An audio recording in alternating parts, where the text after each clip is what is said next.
Lo que quisiera empezar a decir es que la exposición mía de esta ocasión forma parte de un paper que se va a convertir en un capítulo de un libro que está coordinando Erika Arban y es un Handbook on Comparative Federalism de próxima publicación.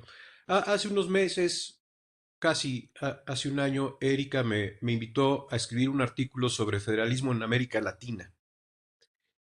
Y yo le comentaba a Erika, pues que no quería yo repetirme de tantos años que hemos llevado escribiendo sobre cuestiones federales, y yo le pedí que me dejara pensar algún enfoque nuevo.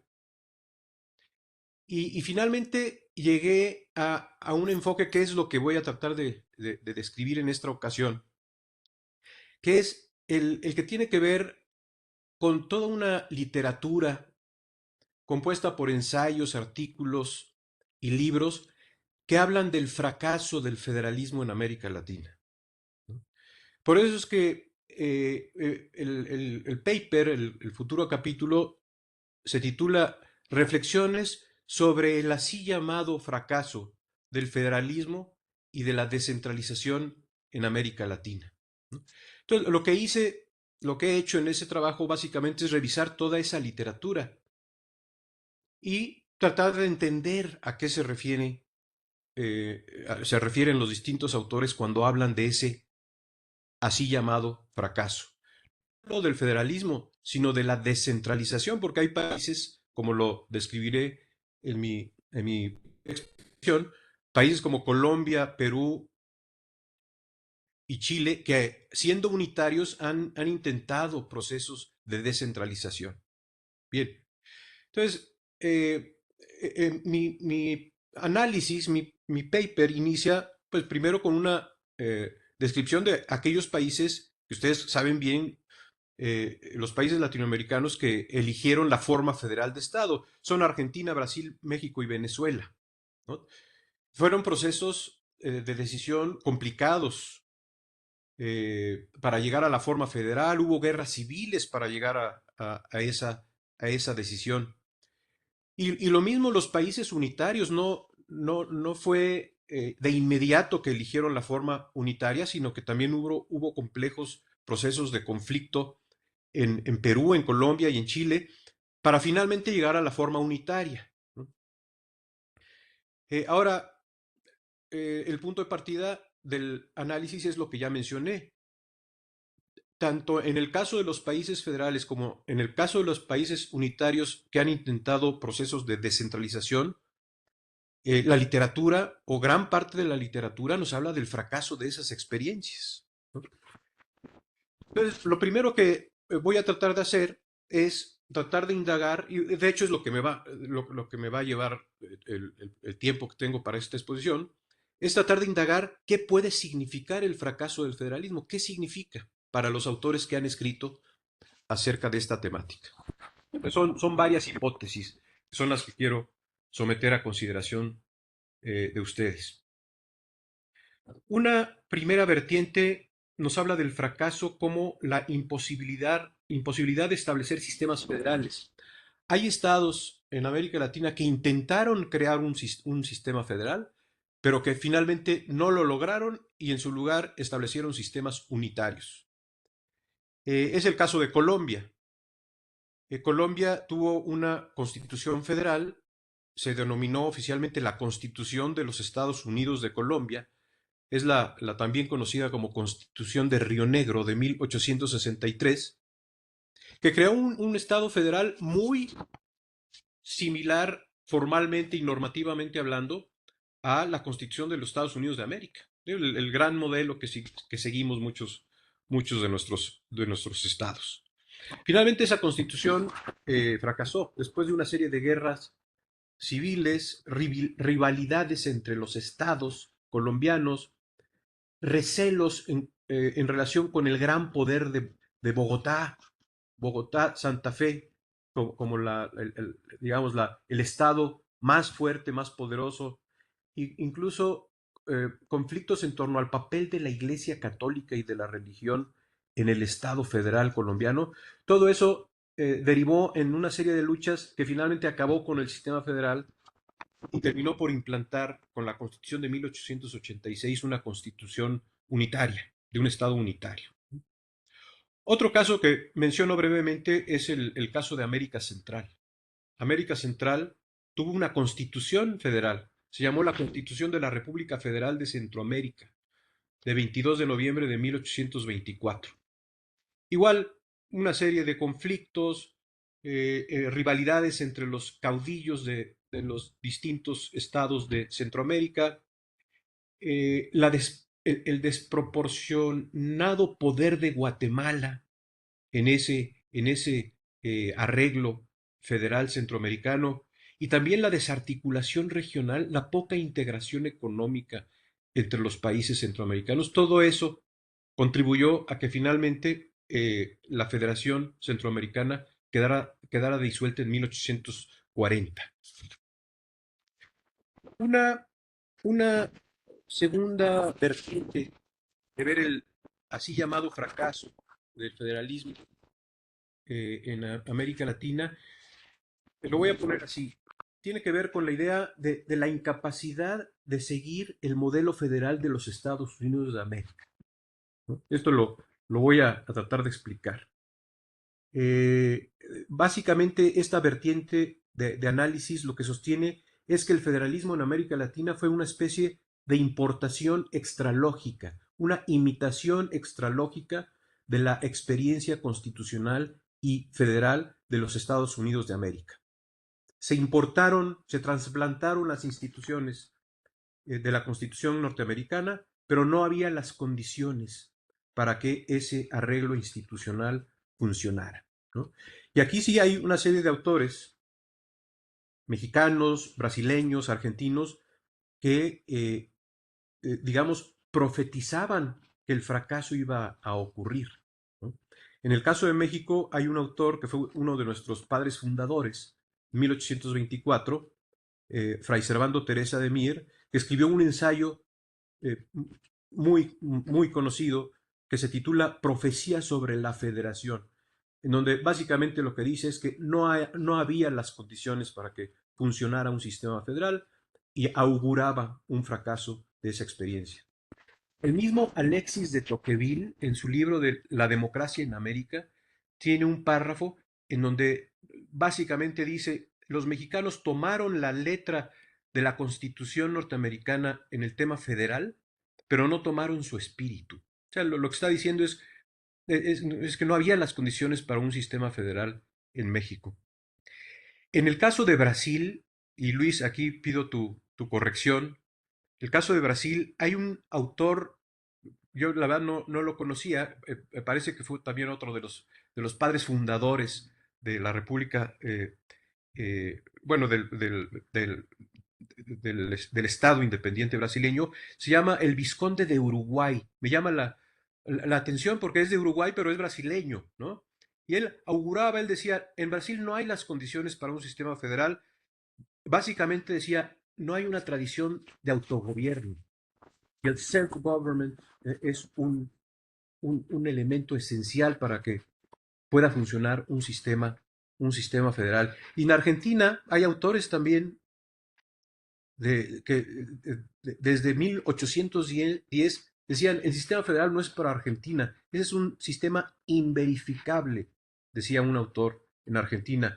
Y más tarde, Juan Bautista Alberdi, uno de los principales diseñadores de la Constitución de Argentina, él ve al federalismo como un, un estado transitorio rumbo a un gobierno de tipo unitario. No veía las condiciones en la Argentina para que prendiera el esquema federal. Y sin dar más detalles, Simón Bolívar para el caso de Venezuela tiene varios escritos en donde dice, el federalismo no es para Venezuela, se requiere una serie de condiciones que no existen en Venezuela para que ese sistema funcione. Bien, corre el tiempo, entonces voy a tener que ir resumiendo. Otra vertiente habla del fracaso del federalismo en América Latina por la pervivencia de una tradición centralista. Hay un libro muy importante, diría yo el más importante, que sostiene este argumento, de un profesor de nombre Claudio Bellis. El título del libro es La tradición centralista de América Latina. Y básicamente lo que dice este argumento es que durante la época colonial se estableció un régimen centralista que duró 300 años y que al independizarse los países de América Latina, fue una tradición que estaba, digamos, como en la base de la cultura política de nuestros países, lo cual hizo que al establecerse sistemas federales en Argentina, Brasil, México y Venezuela, pues las instituciones del federalismo no funcionaran. Lo que funcionó fue la tradición centralista de esos 300 años de gobierno colonial. Estoy resumiendo el argumento de Bellis. Bueno, frente a esto, la verdad es que hay una vertiente de literatura que nos dice que la evidencia histórica demuestra que en realidad no había tal gobierno centralizado en las colonias, portuguesas y españolas en América Latina. La evidencia histórica lo que nos dice es que el centralismo y el poder de los reyes de Portugal y de España en América Latina era nominal, era un poder nominal. En realidad, por las condiciones geográficas, por la orografía, por, por la hidrografía, por las distancias enormes, no había tal poder centralizado, ¿no?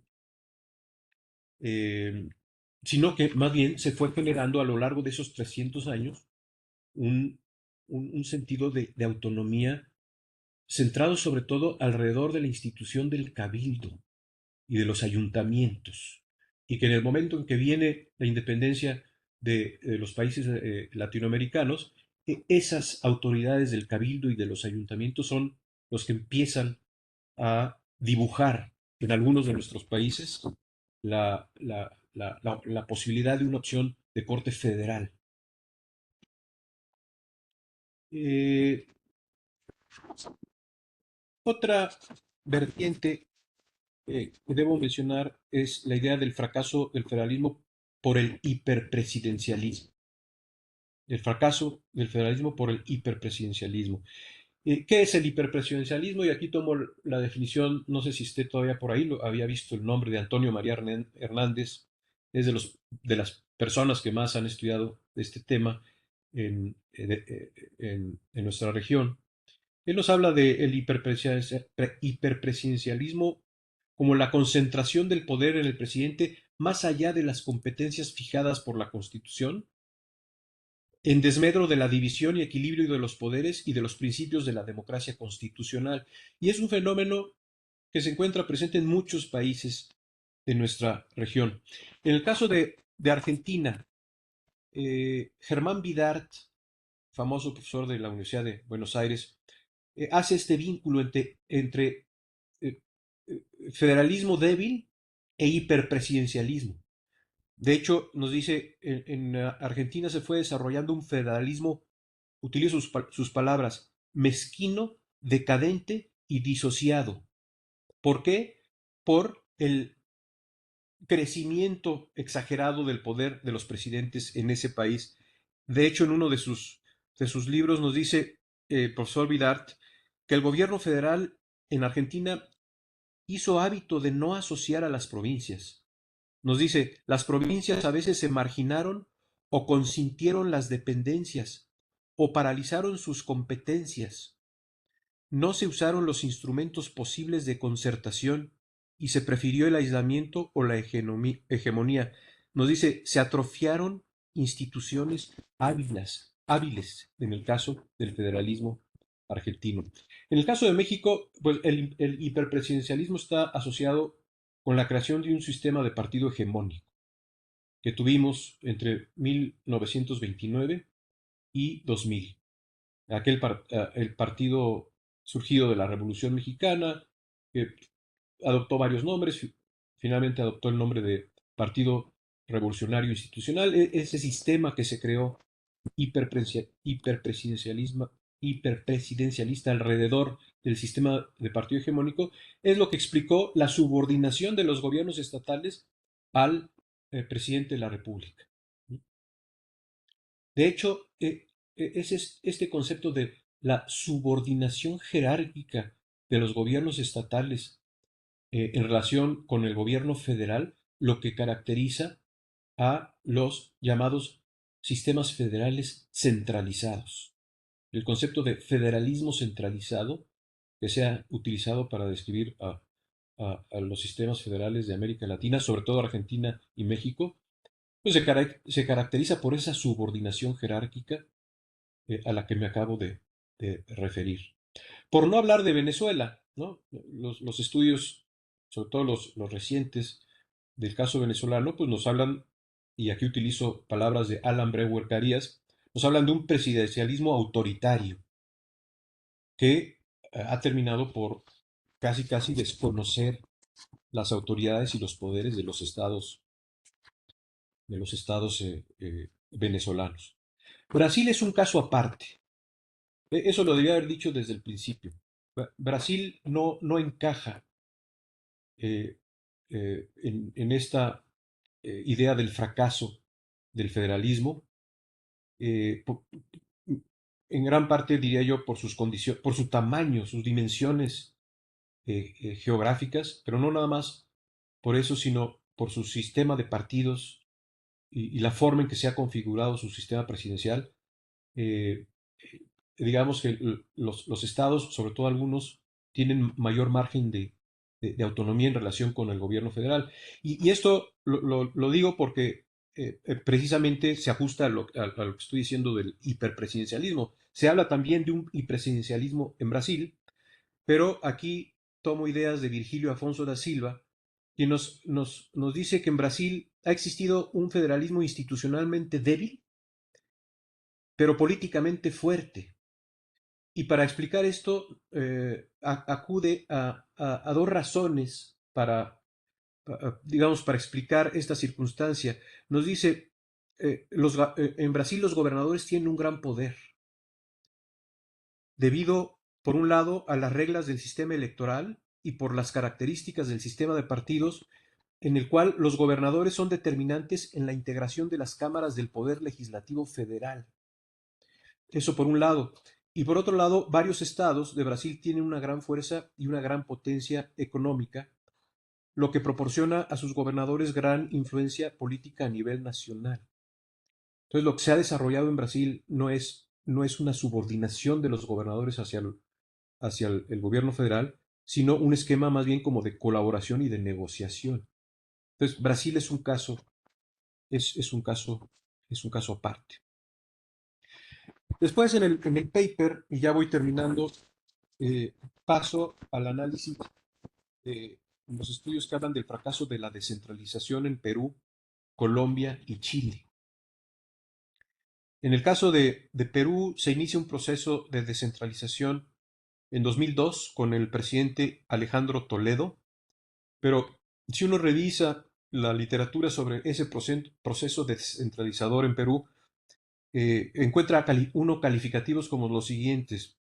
Ha sido un proceso inconcluso, incompleto, fallido o fracasado.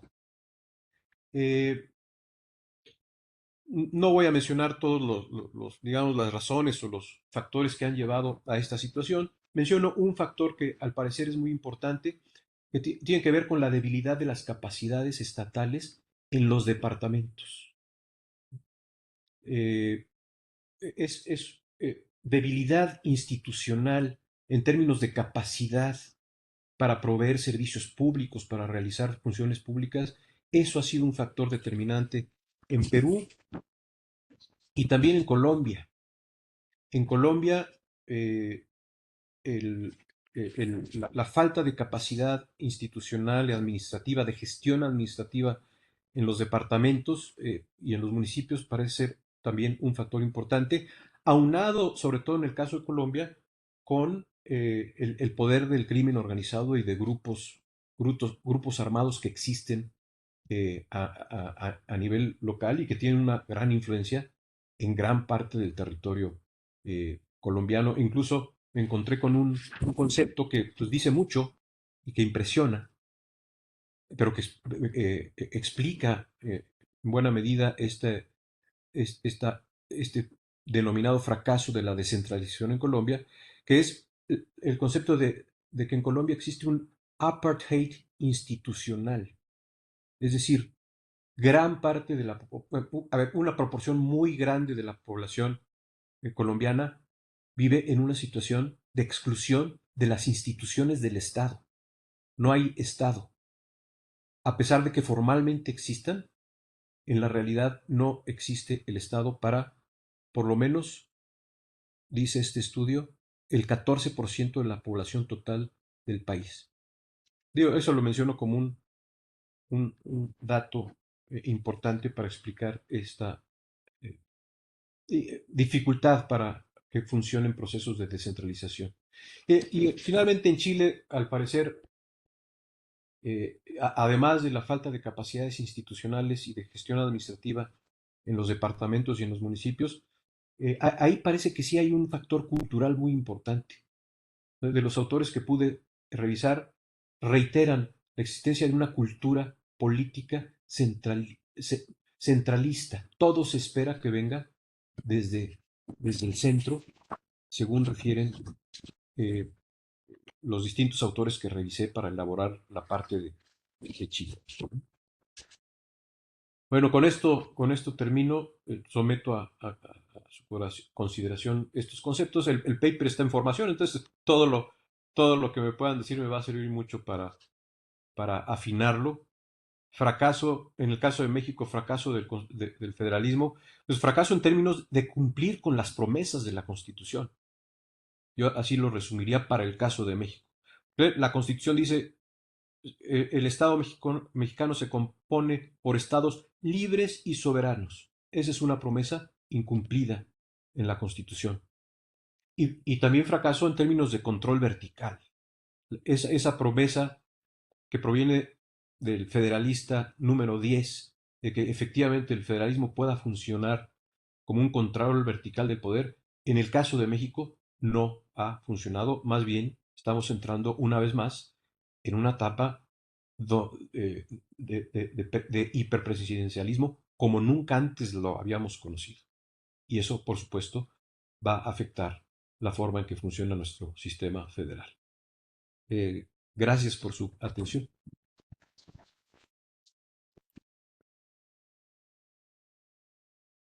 Gracias a nuestro presidente. Creo que estamos entrando, digamos, eh, totalmente en el tema que habíamos pensado y sus palabras, sus reflexiones nos llevan punto hasta allí.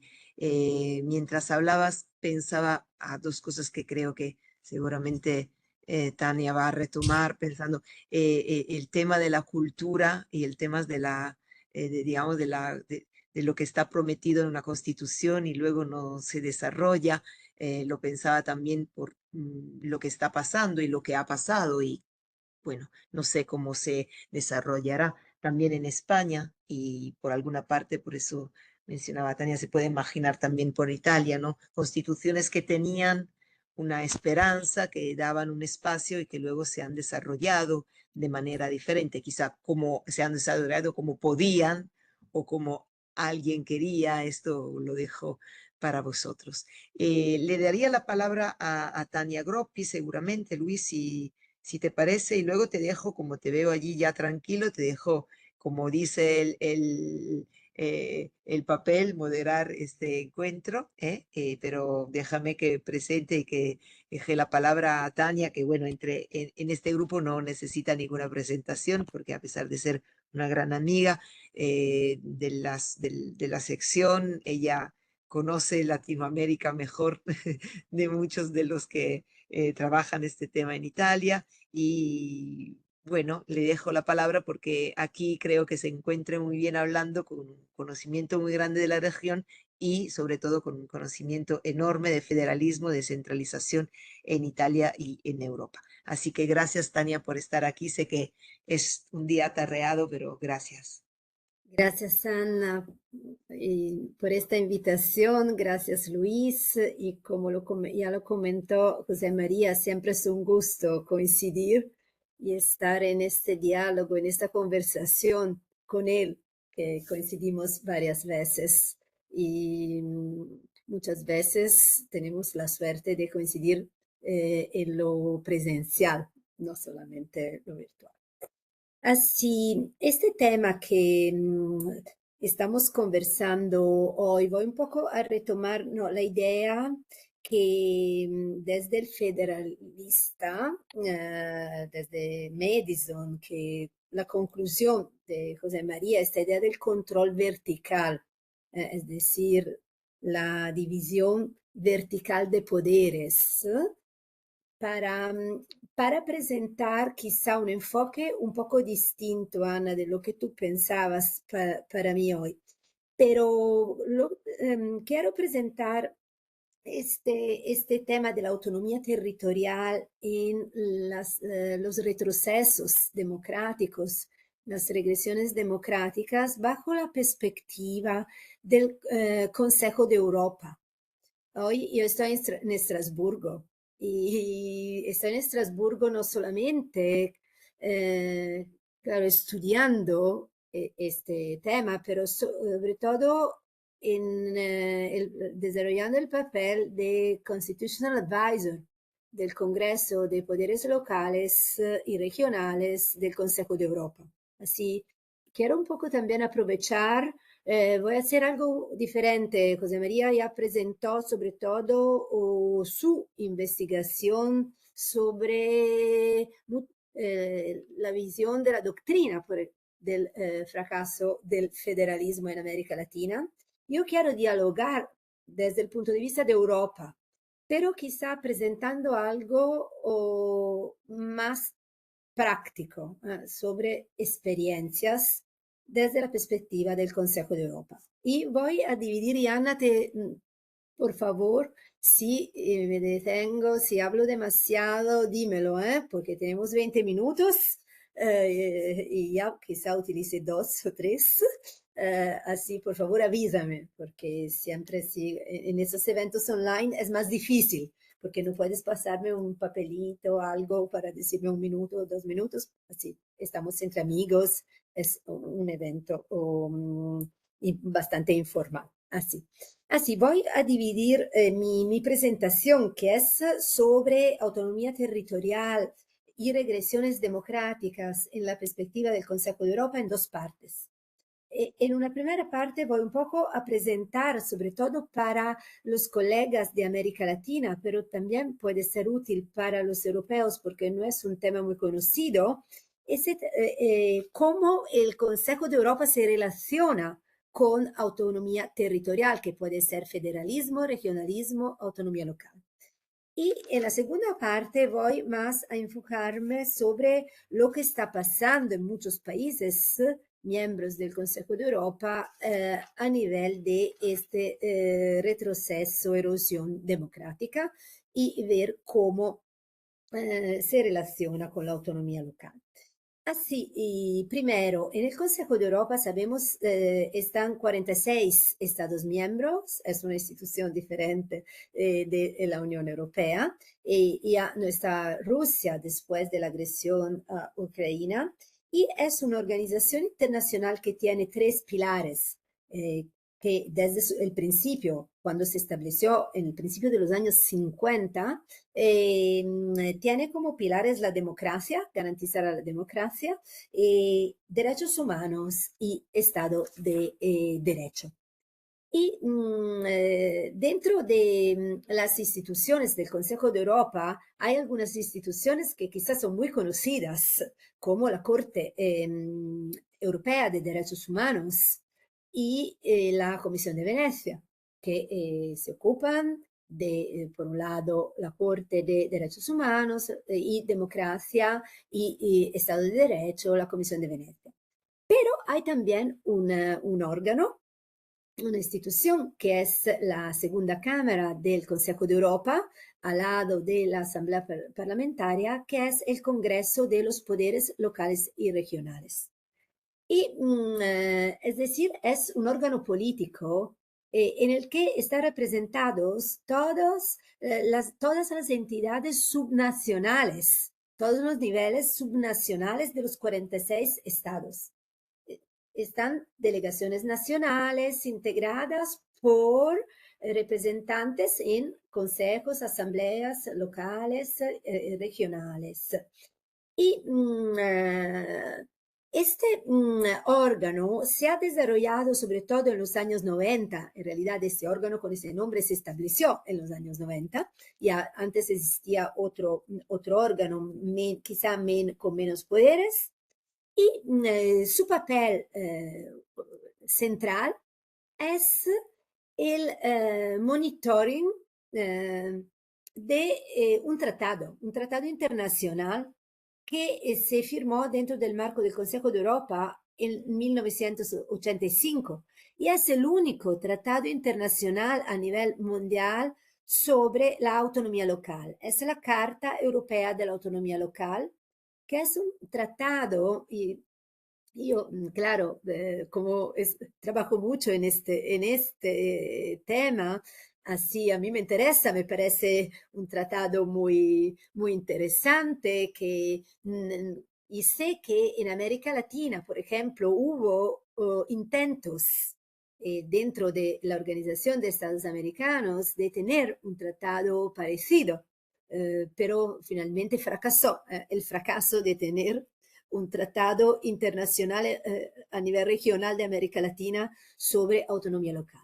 Y la Carta Europea de la Autonomía Local es un tratado de principios.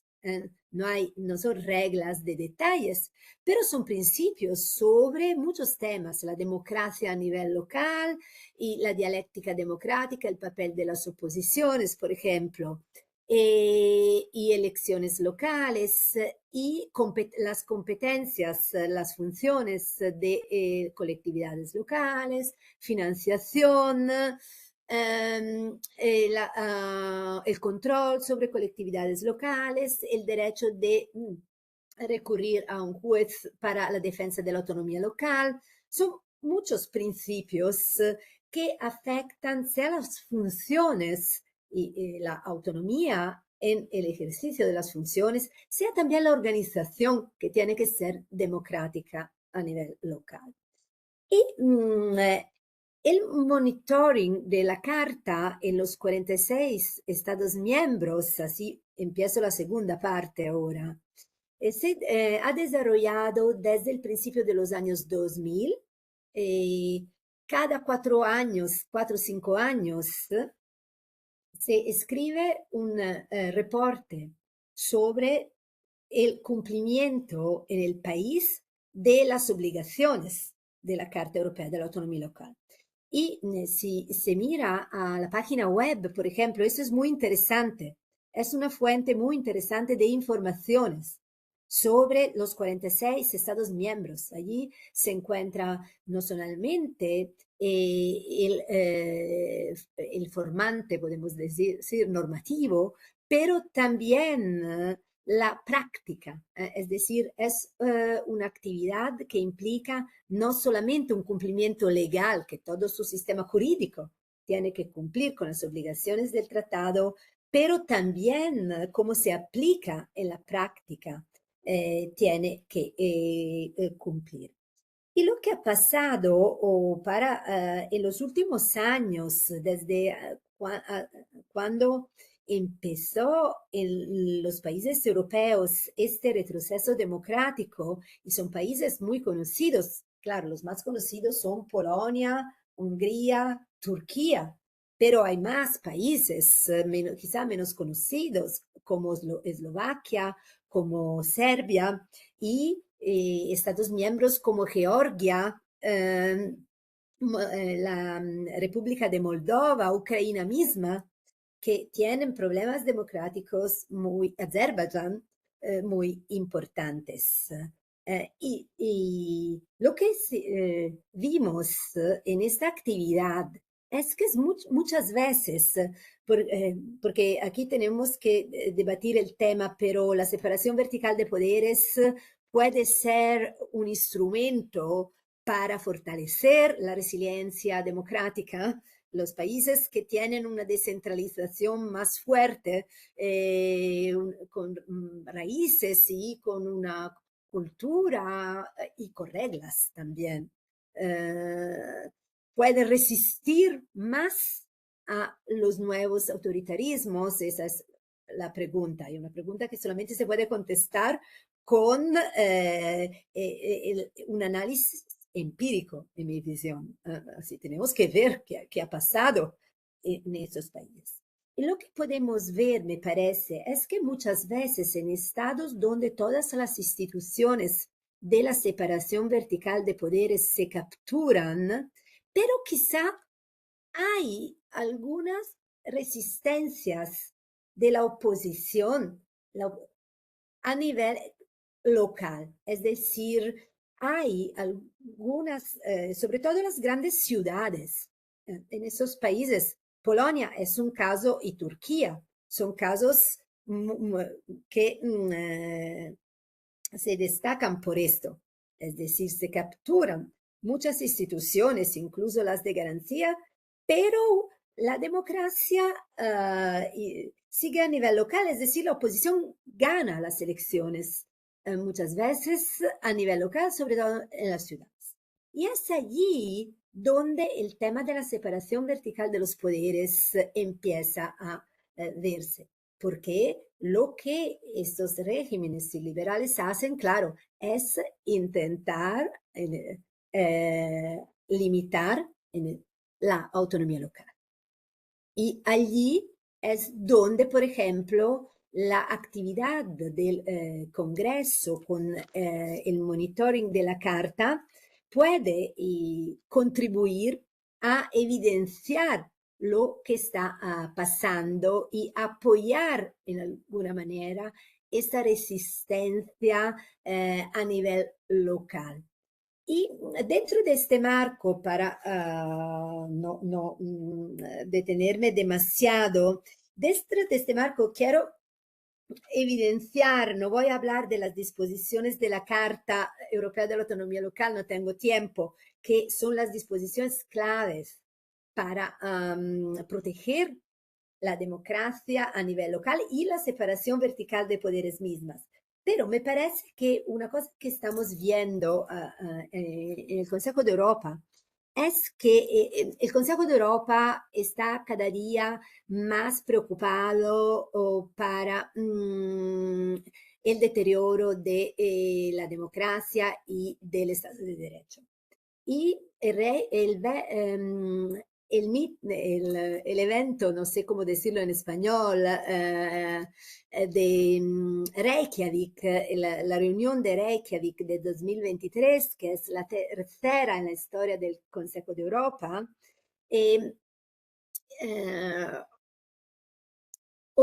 intentó proponer para el futuro una visión nueva del Consejo de Europa y una colaboración más estrecha entre sus instituciones, sus órganos.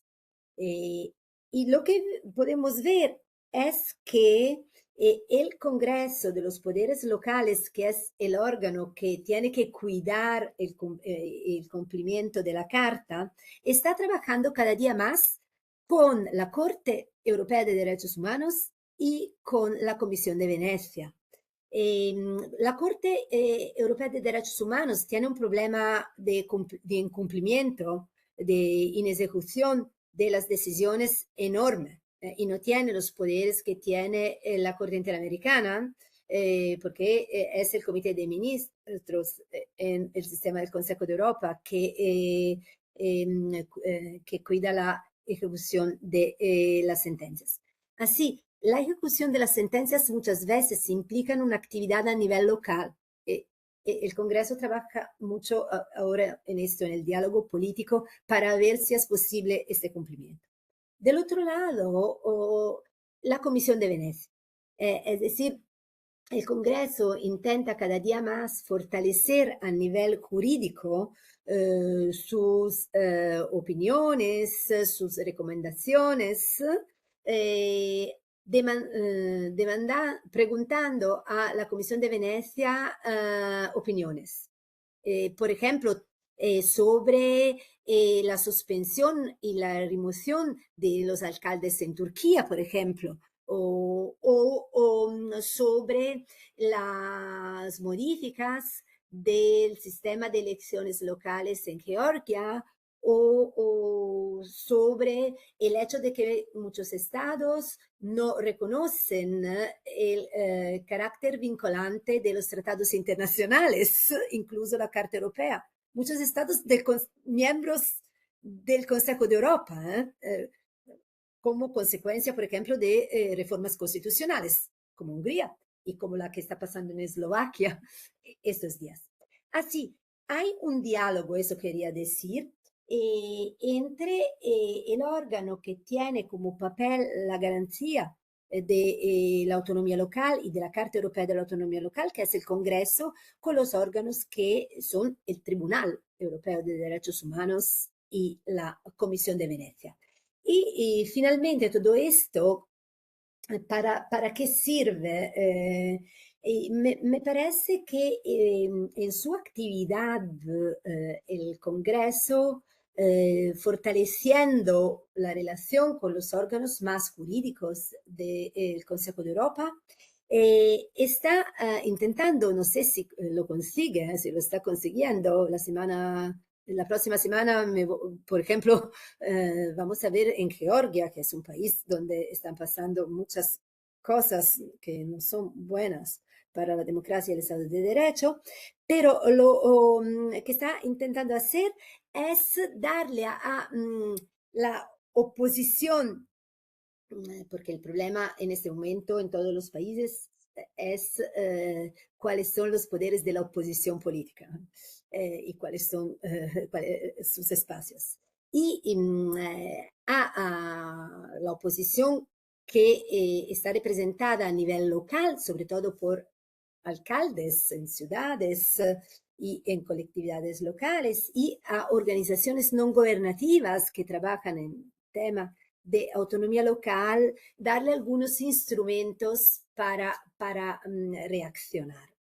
Así, no es un tema muy trabajado, termino así, pero me parece que es un tema que necesitaría más atención, más estudios por la doctrina de derecho constitucional y comparado, porque están pasando cosas interesantes y en esta búsqueda de soluciones para la resiliencia democrática, el nivel local tiene un papel, a pesar del hecho de que a veces hay fracasos, pero seguramente es más no, el nivel local quizá que el nivel federal, pero eso sería otro tema, porque por la cercanía a los ciudadanos, por cómo se desarrollan las campañas electorales, pero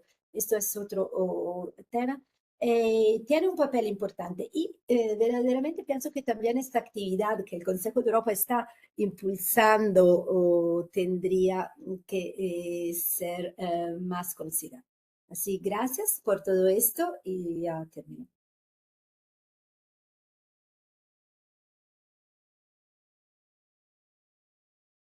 Gracias, Tania,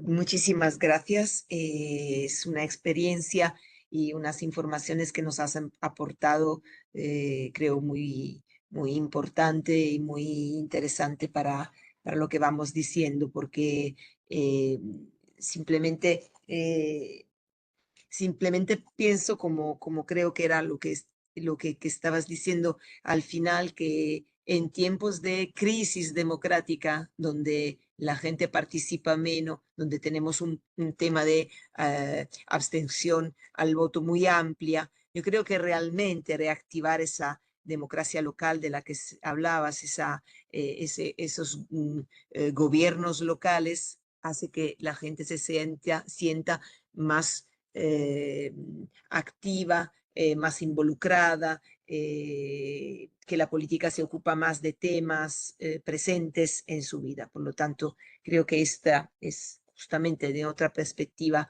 al contrario de lo que decías, que no era lo que es, sino que sí es justamente una perspectiva importante en este tema. Ahora, Luis, Muy bien. yo, Marcelo ya no lo veo en absoluto No, ya. Marcelo tuvo un problema, no va a poder entrar. Vale, Estaba intentando irse a otro lugar, pero no habrá vale, tiempo. Así que vale. agradecemos a Marcelo del mismo modo. Es claro. Eh, Ahora, entonces te dejo la yo quiero palabra decir, para que tú puedas, dale, bueno, dale. intentar recoger y ver si hay preguntas o entre... te dejo en absoluto la... Dale. Eh, Primeramente agradecer, por supuesto, a José María por la exposición, a Tania también. Creo que es otro momento de esto que estamos intentando hacer más repetitivo, que son los encuentros para discutir temas, digamos, actuales y temas que son de nuestra agenda también, no solamente de investigación, pero de nuestra agenda política también. Quiero decir, por supuesto, que la presentación que hizo Tania, una presentación muy nueva, los temas, digamos, no son de mi agenda, digamos, de investigación, así que aprendo, pero digamos que el diálogo se hace un poco más difícil.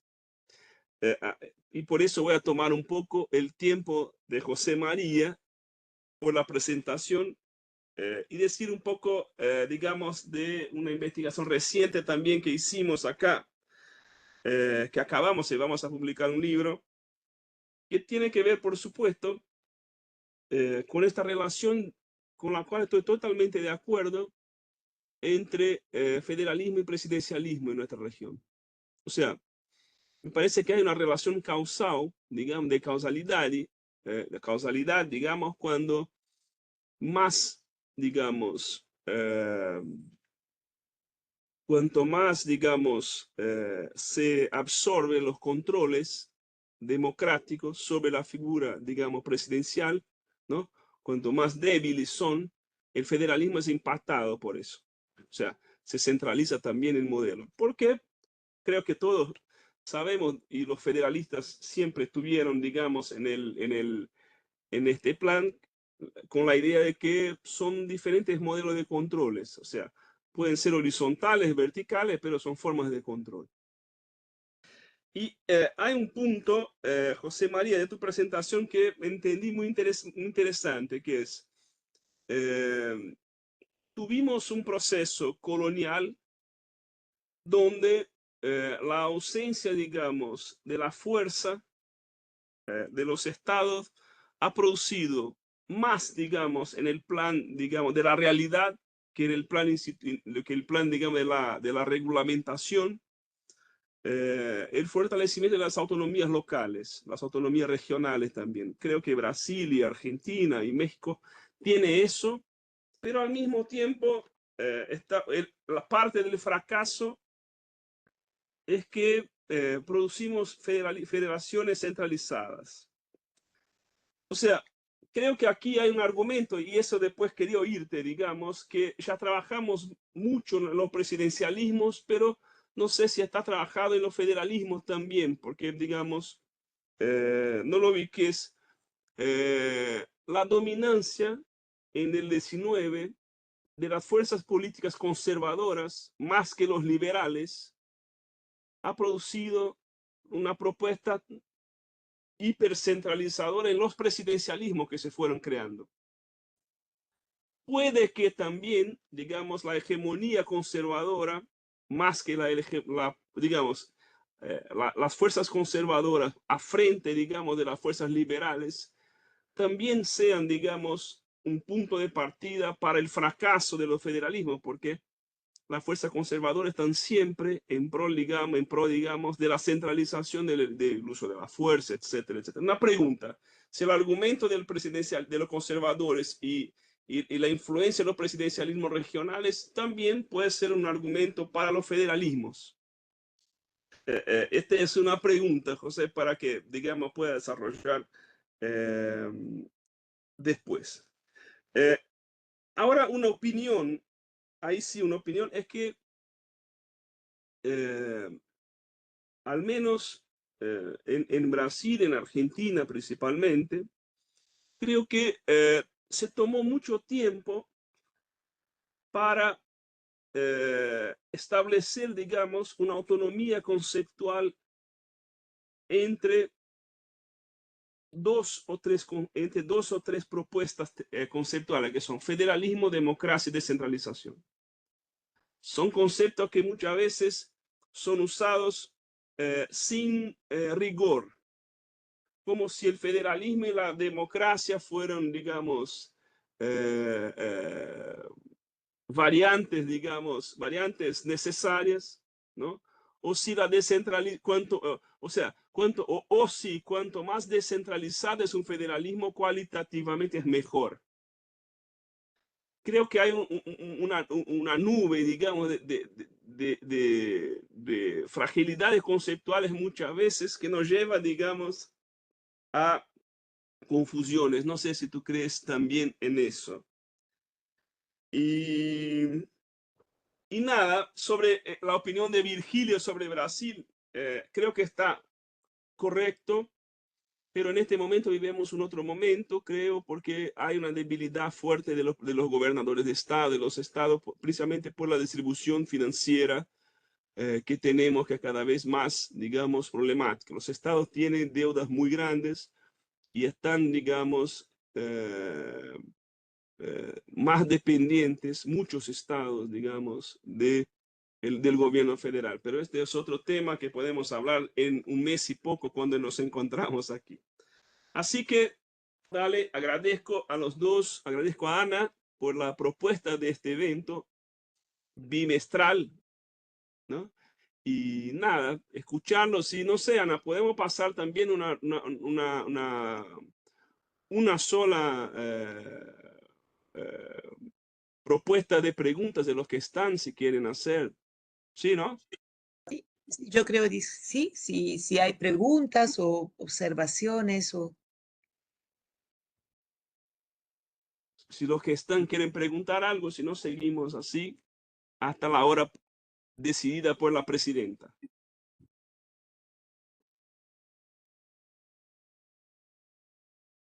Nada. Pasamos entonces a José Mariana. No, Sí, Sí, Ahí está. Antonio. claro, Ah, bien, hola, pero qué por bien, favor, ¿me qué bien. escuchan? ¿Me Sí, te Sí, escuchan? escuchamos. sí, Bueno, Antonio. en primer lugar, felicitaciones a Ana y a Luis. Me parece formidable, me parece importantísimo. Tenemos que profundizar estos diálogos. Así que esto en primer lugar. En segundo lugar, un saludo muy especial a la gran Tania Groppi y por supuesto al gran presidente de nuestro Instituto Iberoamericano de Derecho Constitucional. Yo comparto sinceramente muchas de las posiciones expuestas, pero frente a la última pregunta de Luis, quiero decir que a mí me parece que el problema no es tanto de teoría con respecto a las relaciones entre democracia, eh, sistema liberal, descentralización del poder, porque creo que eso está suficientemente expuesto.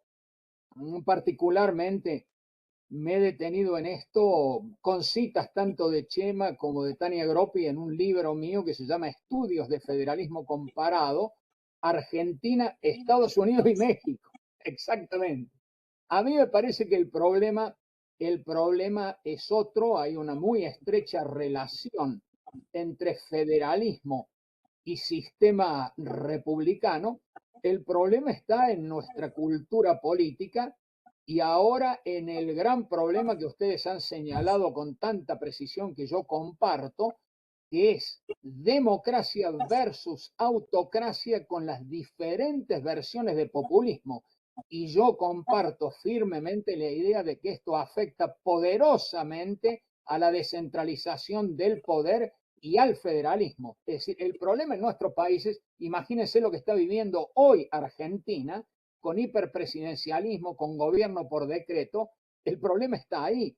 O sea, qué importante lo que han hecho, vuelvo a felicitarlos, creo que nosotros tenemos que levantar la voz en este momento en que están fracasando muchos países precisamente porque están rompiendo las constituciones, están afectando el federalismo y el problema central está ahí.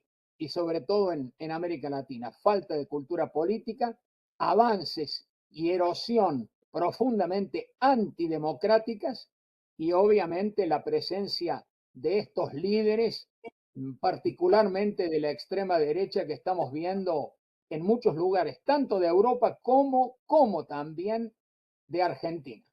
Por supuesto que el tema en Brasil es distinto y tienen un federalismo más fuerte que el nuestro. Les mando un gran abrazo y los felicito nuevamente. Gracias, Antonio María, que muchas gracias. Yo solo, o sea, comparto totalmente lo que acabas de decir y solo quiero añadir dos cosas. Y yo creo que una vez más estamos frente a un tema en el que aparece claro el hecho de que el derecho puede mucho, pero no lo puede todo. O sea, puedes tener una estructura perfecta desde el punto de vista de la descentralización, una estructura perfecta desde el punto de vista de la organización de poderes, pero si en un país no hay una cultura a la descentralización, una cultura una perspectiva en la autonomía, si no entiendes profundamente qué quiere decir autonomía, entonces esa estructura perfecta de federalismo y descentralización acabará en nada. Incluso se puede convertir en realidad en un vulnus dentro del sistema, porque otorga poderes a una estructura que no es en condiciones de ejercerlos. Y más que esto, yo creo que en realidad lo que habíamos visto a partir de los años 90 era que evidentemente no se podía hablar de constitucionalismo democrático sin pensar a un tipo de descentralización. En Europa eso estaba también desarrollado y se quería desarrollar dentro del marco de la Unión Europea, que es verdad que no se mete en las cuestiones de la organización territorial de los estados, pero sí que con sus políticas tiene, digamos, una forma de desarrollo regional, ¿no?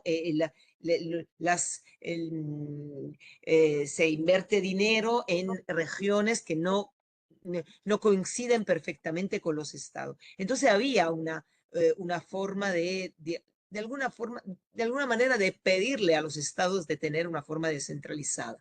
Y eso también porque yo creo que era una pata importante de los objetivos del constitucionalismo democrático, pluralismo, amparo de las minorías, contención del poder, todas estas cosas están dentro del federalismo, de la descentralización, del regionalismo.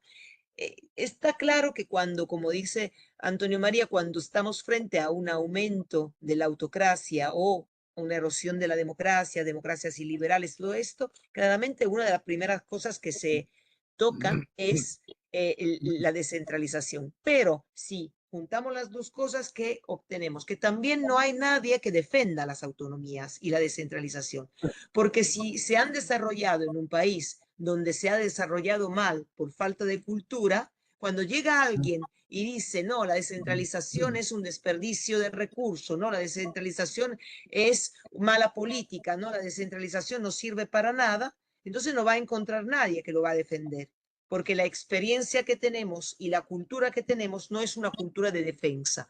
Estaba muy claro en el COVID.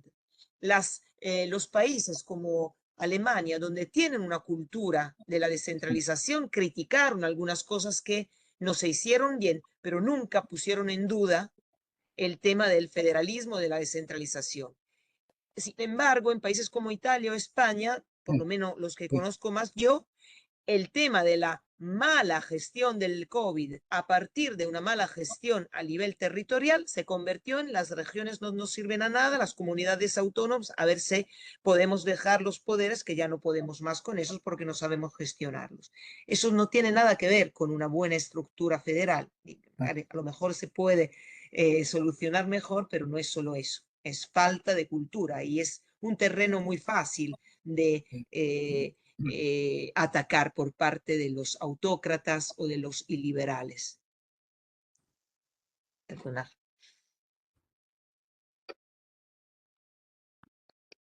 José María, por favor. Bien, sí, si me permiten, reacciono a algunos de los comentarios que se han hecho y primero saludo a Antonio María Hernández. Antonio, anuncio que le acabamos de dar en la UNAM el doctorado honoris causa y próximamente lo vamos a tener aquí en la ceremonia correspondiente. Felicidades, Antonio.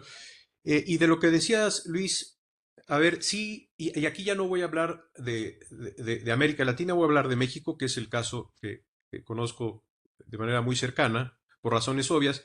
En México sí se dio una especie de alineamiento entre conservadores, la opción conservadora y el centralismo, ¿no? Ah, De hecho, durante el siglo XIX mexicano, pues hubo una lucha entre conservadores y liberales, que se tradujo también desde el punto de vista de la organización territorial del Estado en una lucha entre centralistas y federalistas. Es decir, los conservadores eran centralistas y los liberales eran federalistas, ¿no?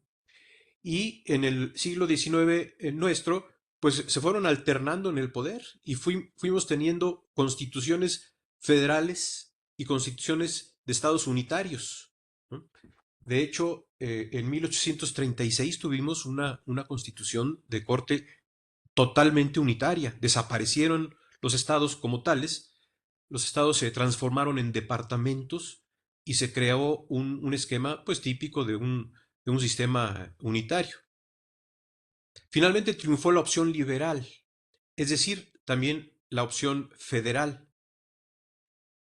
Ahora, frente a esto viene la paradoja y cómo es que triunfó la opción liberal, triunfó la opción federal, pero se fue creando un sistema de federalismo centralizado, ¿no? Y bueno, ahí hay factores históricos. Uno le da vueltas al asunto, tantos años de estar estudiando esta temática, y yo creo que uno de los grandes factores que explican la evolución hacia un sistema hiperpresidencialista y de federalismo centralizado es la guerra con los Estados Unidos de América y la pérdida de la mitad del territorio, ¿no? Eso creó en las élites políticas mexicanas, tanto conservadoras como liberales, la idea de que eso no podía volver a suceder. Entonces se empezaron a crear mecanismos fuertes de integración. ¿Y eso a qué llevó? A un presidente muy fuerte que eventualmente se convirtió en un dictador, que estuvo en el poder por 30 años, que era un liberal, ¿no? Porfirio Díaz, y llevó a un acuerdo entre las élites nacionales, cuyo centro era el presidente de la República, y las élites locales que aceptaron entrar en un juego fuertemente centralizador e integrador, teniendo en mente de que en el norte había una potencia que podía aspirar a tener o a quedarse con más territorio nacional, ¿no? Digo, eso es como una explicación histórico-política de cómo es que se fueron generando estos factores de integración fuerte que eventualmente llevaron al hiperpresidencialismo y al federalismo centralizado. No fue el único factor, pero creo que fue un factor muy importante. Y de acuerdo, Luis, hay que afinar todavía mucho más teórica y conceptualmente la vinculación entre federalismo, democracia y descentralización. Una cosa es, digamos, la dimensión conceptual y teórica y otra, las realidades de nuestros países. Y esto lo menciono porque en las primeras 2 décadas del siglo XX, en México tuvimos un avance de democratización a nivel federal, ¿no? Empezó a haber alternancia a nivel federal, el Congreso de la Unión empezó a ser más plural, fue un factor de equilibrio. Eso impactó en la conformación de la Suprema Corte de Justicia y del Tribunal Electoral del Poder Judicial de la Federación, que empezaron a jugar un papel importante en la democratización del país. Pero en ese proceso se formaron, lo voy a decir así, enclaves autoritarios en algunos estados. Entonces empezó a haber, digamos, desarrollo democrático y evolución democrático a nivel federal, pero en algunos estados se crearon esquemas autoritarios, como que se fueron a refugiar a algunos estados, y entonces empezó a haber una tensión entre la democratización al nivel federal y, y poderes en los estados que se resistían al cambio. Y ahí la Suprema Corte de la Nación y el Poder Judicial, el Tribunal Electoral del Poder Judicial de la Federación, con sus facultades, empezaron a jugar un papel importante para forzar el cambio normativo en algunos estados, es decir, para forzar la democratización a nivel de las entidades federativas, pero de alguna manera forzados desde el centro, ¿no? Desde el nivel federal. En fin, sí debemos todavía avanzar más en esta idea que tú propones de afinar, reflexionar sobre esta vinculación entre estos tres conceptos y contrastarlo con la realidad de los procesos políticos que ocurren en nuestros países, ¿no? Y bueno, el tema del federalismo fiscal, yo no sabía que hay, eh, digamos, una especie de absorción de poderes fiscales de parte del gobierno federal en relación con los estados. Yo he visto el capítulo fiscal de la Constitución brasileña, me ha llamado la atención, porque es un capítulo muy detallado de cómo se comparten recursos entre federación, estados y municipios. Eso me había llevado a pensar que había una especie de, digamos, de equilibrio y de distribución más o menos descentralizado de los recursos fiscales, pero por lo que estás diciendo, lo que dice la Constitución no necesariamente se traduce en un federalismo fiscal equilibrado. Y gracias por sus comentarios.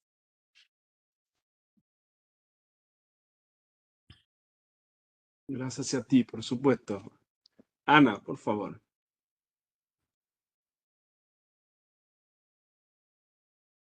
Tania, por favor, si quieres. Sí, voy a hacer un pequeño comentario en la misma línea, es decir, es necesario profundizarlo más esta relación entre democracia, Estado de Derecho y descentralización. Tenemos ejemplos muy interesantes más allá de nuestras dos regiones. El ejemplo más importante en este momento son los Estados Unidos de América, claro, porque ver cómo en la segunda presidencia Trump el federalismo está reaccionando y cuál espacio tiene. Hay estados que ya en la primera presidencia, pienso sobre todo al estado de Washington, no Washington DC, el estado de Washington, por ejemplo, que ya reaccionó mucho durante la primera presidencia, que tiene ahora también una reacción muy interesante. Y claro, el presidente que utiliza sus poderes en contra de los estados que están gobernados por la oposición, es decir, Estados Unidos de América es el país en este momento que tenemos que estudiar, pero muchos de los países que están bajo esta tensión de los nuevos autoritarismos, también fuera de nuestras regiones, son como India, la India, son federales, así.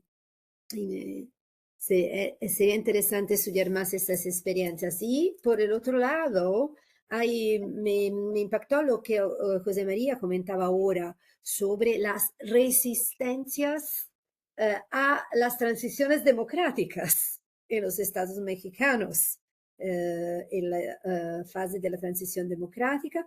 Y esto me lleva un poco a pensar que hay también ejemplos de hoy de regresiones democráticas a nivel de Estados miembros.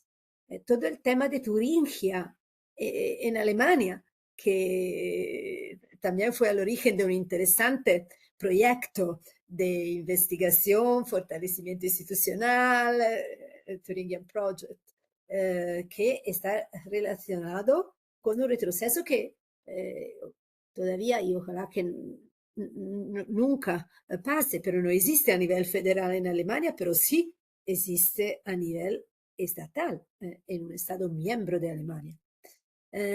Así es un gran tema que tendremos que desarrollar más. Gracias. Estamos, sí, seguimos trabajando en esto y pienso que, añado este punto, que la Comisión de Venecia tiene un documento que ha tenido un impacto importante, que es la Rule of Law Checklist, que es un documento de 2016, donde se analizan todos los elementos del Estado de Derecho y se utiliza para analizar el Estado de Derecho en los Estados miembros. Y en la revisión de la checklist que está pasando en estos meses, y la nueva checklist está para salir, se va a incorporar la descentralización, el federalismo, la separación vertical de los poderes dentro de la Rule of Law Checklist. Es decir, se va un poco a cambiar la visión de Rule of Law, que solamente pensamos a independencia del Poder Judicial, eso es el Rule of Law, pero para incorporar la separación de los poderes y también incluso la separación vertical. Y porque eso también es otro elemento. Me parece que los indicadores de varias organizaciones, estos, no consideran bastante. Ahora están evolucionando. Muchos están, Democracy, están un poco evolucionando, pero el nivel de autonomía local no, hasta hace poco no se tomaba en cuenta. Así es un tema que la doctrina, pero también otras agencias tienen que trabajar.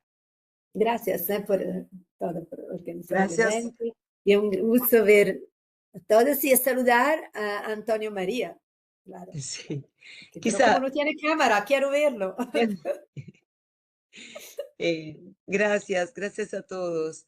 Y quizá sea realmente, si consideramos un buen tema, a lo mejor se podría involucrar más gente en el instituto. ¡Ah, ahí está! Ah, ¡chao! ¡Qué gusto! ¡Qué lujo hoy! Teníamos. No te oímos, Antonio. ¿No te oímos, Antonio? Qué lujo este panel y esta idea. Pero los saludo desde el fondo del corazón, los felicito. Tenemos que seguir adelante. Hay que Eso, profundizar este diálogo y estos estudios. Yo este creo que es tema el tema puede. del momento, ¿no? Es el Yo tema estoy del acá para momento. hacer la propaganda de tu libro, Antonio. Sí, bueno, pero también hay que ver claramente Levitsky y Ziblatt cómo mueren las democracias y la dictadura de la minoría. Y los dos premios Nobel actuales, Acemoglu y Robinson, ¿por qué fracasan los países? Entonces, no hay ninguna duda de la muy estrecha vinculación entre democracia, constitución, república y federalismo. Lo que pasa es que nosotros tenemos democracias de muy baja calidad. Este es el problema que estamos viendo, donde aparece como patología, entre otras, el hiperpresidencialismo, ¿no? Pero bueno, la verdad que felicitaciones, ha sido un gran placer escucharlos a todos. Bene. Y bueno, le dejamos en mano también a nuestro presidente la idea a lo mejor de involucrar más personas en este tema y a ver si podemos abrir una mesa que no necesariamente tiene que ser de así como debate, pero podría ser una forma para ver estudiándolo, no sé, imaginar varias preguntas para que cada uno en su país o en un equipo de país pueda responder a esa pregunta y luego intentar, teniendo ya un esquema común para que no cada uno vaya con lo suyo, pero sino que haya, bueno, lo estoy tirando así, pido disculpas, pero podría ser, creo, una ocasión, ¿no? Como hacer una encuesta interna para una reflexión, una invitación a una reflexión interna en cada sección y a partir de eso encontrarnos así, también de forma virtual para ver lo que sale. Así, pero hay que pensarlo. Bueno, Sí, Ana, recojo la propuesta. Déjame pensar a ver qué podemos hacer.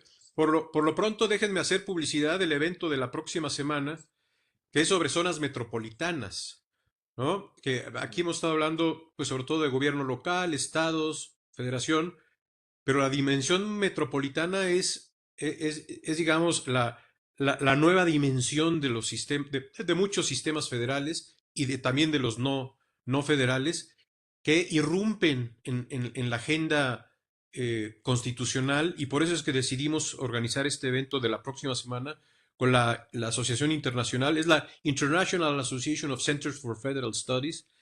Es un evento híbrido, va a ocurrir de manera presencial aquí en México, pero se puede ver y participar por, eh, por internet, por Zoom, y ya tienen los datos para que puedan tener acceso a a ese evento, y va en esta línea de ampliar el diálogo pues con colegas de otros países, y no nada más iberoamericanos, sino de otros lados del mundo, ¿no? Entonces les invito a asomarse a ese importante evento.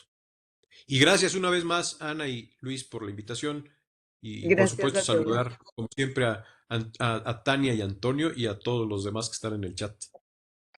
Bueno, gracias a todos. Voy a cerrar Gracias a esta todos. registración y gracias.